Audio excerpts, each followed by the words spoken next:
Нанди Эрдэнэ багштай баярлалаа. Үргэлжлүүлэн дунд чатны унших тадлын хичээлээ хүлээн авч үзнэ үү? Өмнөх удаагийн хичээлээр бид тооны нэр, цаг хугацаа заасан дайвар үгтэй дасгал ажиллаж сурсан. Өнөөдрийн хичээлээр бид холбоос үг буюу ленц ихэд гүйцэтгэх үүргийн талаар сууч дасгал ажиллах болно. Анхан дунд чатанд бидний мэдвэл зохих хэдэн холбоос үг буюу ленц байдаг.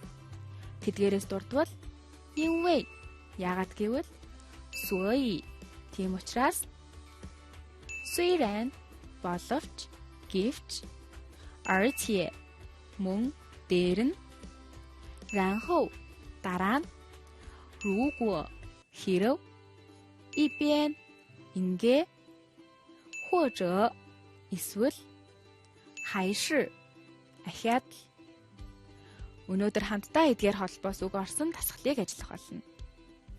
Эхний жишээг харцгаая. Асуулт нь 关于他可以知道什么?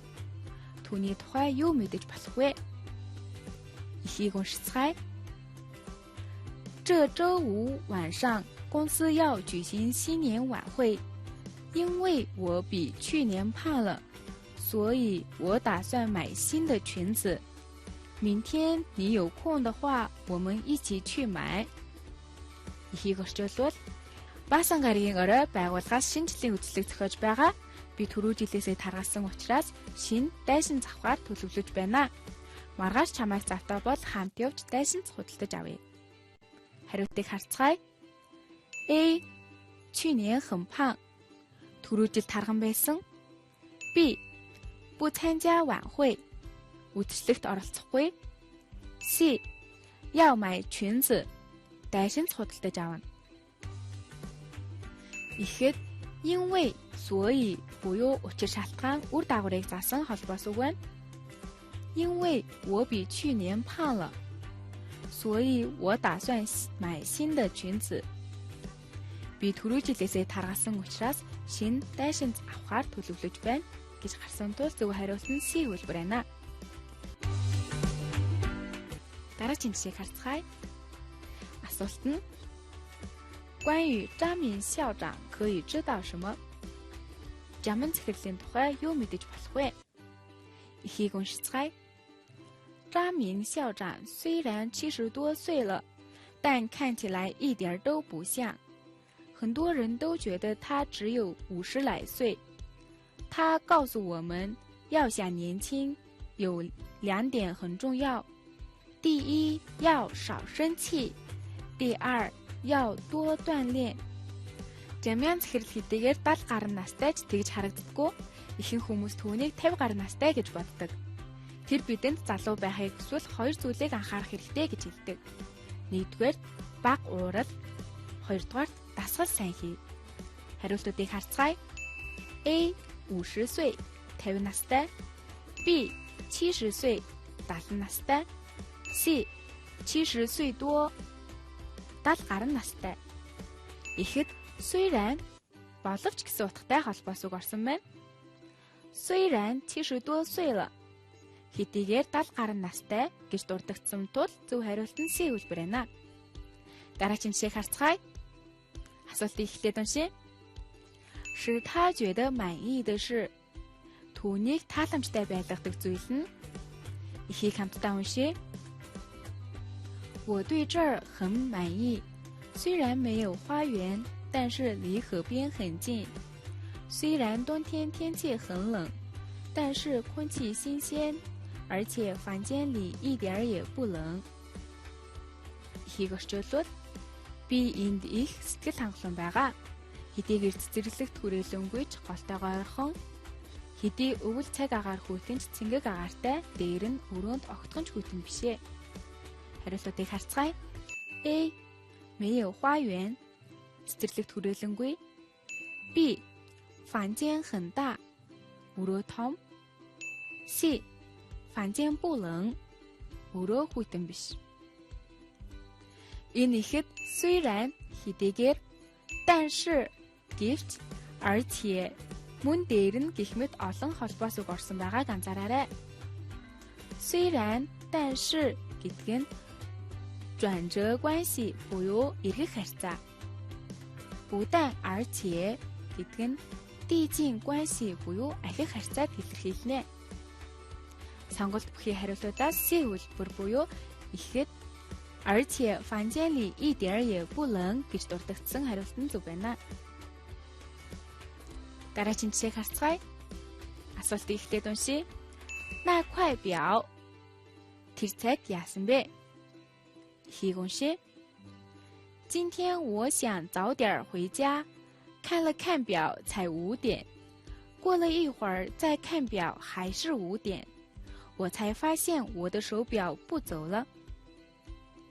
Ихийг орчуулбал өнөөдөр би эрт гэртээ харъя гэж бодоод цагаа хартал дөнгөж 5 цаг болж байсан. Хэсэг хугацаа өнгөрөө дахиад цагаа хартал дахиад 5 цаг болж байлаа.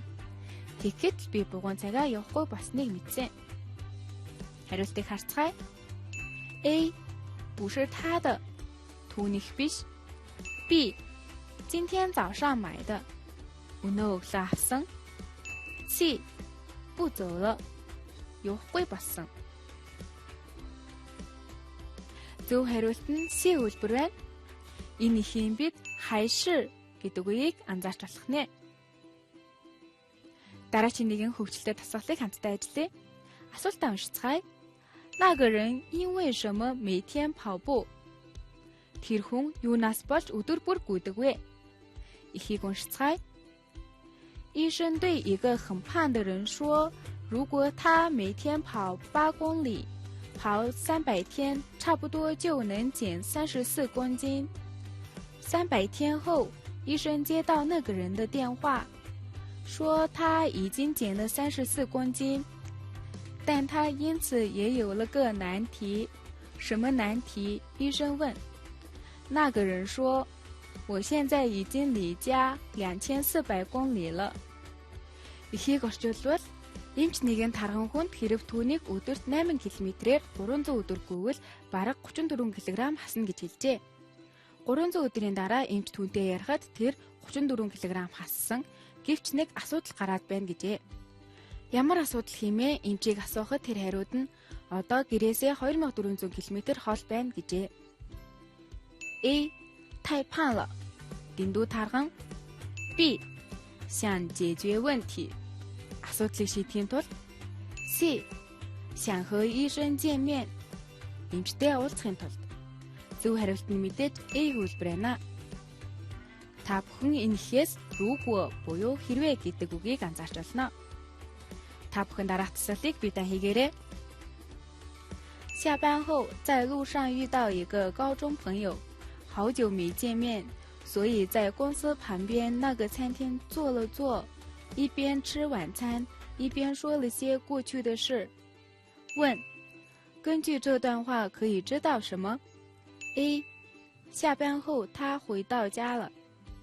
B. 他正在吃晚餐。C. 和朋友聊了过去。